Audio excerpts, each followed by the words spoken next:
থেকে শুরু করে আফ্রিকার মরুপ্রান্তর থেকে শুরু করে আমাদের প্রথম মসজিদে কিবলাতাইন বাইতুল মুকাদ্দাসের সকল অধিবাসী মুসলিম যুবক বৃদ্ধ আবাল বৃদ্ধ বনিতার উপরে আমাদের টাকায় আমাদের জমি থেকে মুসলিম ভূখণ্ড থেকে উত্তোলন করা তেল দিয়ে বিমান উড়িয়ে বর্তমান পাশ্চাত্যের ধ্বজাধারীরা আমার মুসলিম ভাইদের উপরে প্রতিনিয়ত গুলি করতেছে।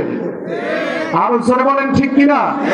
ঠিক একই সময়ে আমি আমার সবচাইতে কষ্ট নিয়ে বলতে চাই, গোটা পৃথিবীতে ইসরায়েল সহ সারা দুনিয়াতে ইহুদিদের বাচ্চাদের মাত্র জনসংখ্যার পরিমাণ 1 কোটির উপরে, আর ইসরায়েলে তাদের জনসংখ্যা মাত্র 85 থেকে 90 লক্ষ।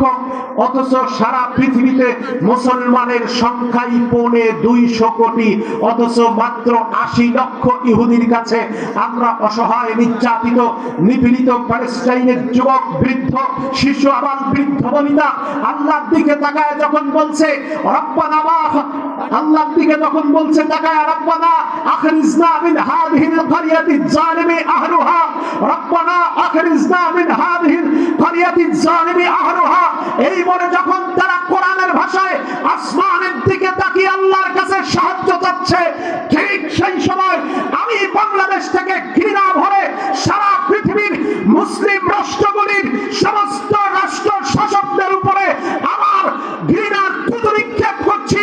কারণ 57টি মুসলিম রাষ্ট্রের সমস্ত প্রধানেরা এক জায়গায় বসে যদি চোখ তুলে তাকায়া ইসরায়েলের দিকে তাকায় বলতো, Israel stop your genocide, stop your killing mission, তোমার হত্যাযজ্ঞ বন্ধ করো, না হলে তোমাদেরকে পৃথিবীর মানচিত্র থেকে মুছে দেব। বিশ্বাস করেন মুসলমান 57টি রাষ্ট্রের এই রাষ্ট্র প্রধানেরা একসাথে একবার হুঙ্কার দিলে পৃথিবীর কোন শক্তি ছিল না ইসরায়েলকে বাঁচানোর। 24 ঘন্টার ভিতরে ওই জানোয়ারের বাচ্চারা দুনিয়ার মানচিত্র থেকে মুছে যেত। কিন্তু মুসলমান আমরা সব চাইতে ধোঁকায় পড়ে আছি। মুসলিম মিল্লাত নেতৃত্বের বেড়া চলে, নেতৃত্বের অপর দিকে এমন কিছু লোভাতুর, চোর, ডাকাত, ধান্দাবাজ, নারীখোর, নারীলিপ্সু, লুচ্চা, লুটেরাদের হাতে আমরা সমাজ তুলে দিয়েছি অথবা দেওয়ার জন্য পায়তারা করতেছি, যারা আমাদের মাথার উপরে বসে তারা মুসলমানদের বিরুদ্ধে কাজ করছে। সামান্য ক্ষমতা পাওয়ার জন্য তারা ইসরায়েলের দালালিও করছে, পার্শ্ববর্তী দেশের রয়ের এজেন্ট হতেও দ্বিধাবোধ করছে না। আমার সম্মানিত হাজিরিন, এই বাংলাদেশ খেলাফতের জন্য তৈরি হচ্ছে। বর্তমান বাংলাদেশের পরিস্থিতি দেখে আমার মনে হয় বাংলাদেশের রাজনৈতিক অঙ্গনটাকে মহান আল্লাহ রাব্বুল আলামিন তার কুদরতি হাতে নিজে ঘোরাচ্ছেন।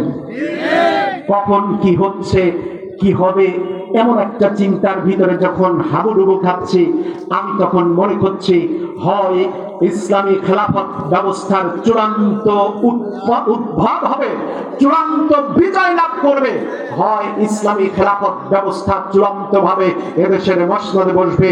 না হয় আমরা যদি লোভাতুর দৃষ্টিতে ওই রকম কারো এজেন্ট হই, আবার আমাদেরকে মারও খেতে হতে পারে। জোরে বলেন ঠিক কিনা?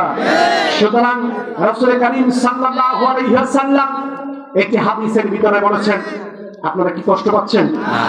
একটু জিকির লা ইলাহা ইল্লাল্লাহু হাদিসের রাবি তিনি বলছেন, ওয়াদানা রাসূলুল্লাহ সাল্লাল্লাহু আলাইহি ওয়াসাল্লাম গাজওয়াতুল হিন্দ